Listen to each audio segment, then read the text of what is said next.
সকাল 8:15 মানুষ কেউ অফিসে যাচ্ছিল, কেউ খেতে খামারে কাজ করতে যাচ্ছিল। লিটল বয় নামে একটা বোম মেরেছে তারা। আমি নিজে দেখে এসেছি জাপানের হিরোশিমাতে। এই বোমের আঘাতে, পারমাণবিক এই বোমার রেডিয়েশনে আঘাতে, বোম ব্লাস্ট হওয়ার পরে মুহূর্তের মধ্যে 1,40,000 নাই। একটা মানুষ পারেন এমন কিছু নাই, বিশ্বাস করতে হবে। মানুষ যা কল্পনা করতে পারে ওইটা মানুষ করে দেখাতে পারে। আমরা যখন আমার পিতার পৃষ্ঠদেশে ছিলাম, পিতার পৃষ্ঠদেশ থেকে শুক্রাণু যখন মায়ের গর্ভদেশে যেয়ে পড়ে, কতটা শুক্রাণু ভ্রমণ শুরু করে জানো? 20 কোটি শুক্রাণু। ওই 20 কোটি শুক্রাণুর মধ্যে থেকে তুমি আমি আজকে এক বিকশিত শুক্রাণু মানব রূপে পৃথিবীতে এসেছি। সুবহানাল্লাহ। সেদিন আমি এত ছোট ছিলাম, মাইক্রোস্কোপ দিয়েও আমার অস্তিত্ব টের পাওয়া যায় না।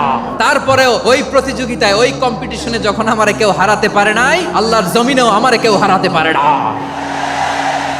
হারার জন্য তোমার জন্মই হয় নাই, তুমি আসছোই জিতার জন্য। সুবহানাল্লাহ। একটা কথা জীবনের সাথে সেট করে নিতে হবে, আমি জিতি নয় শিখি, আমি কখনো হারি না।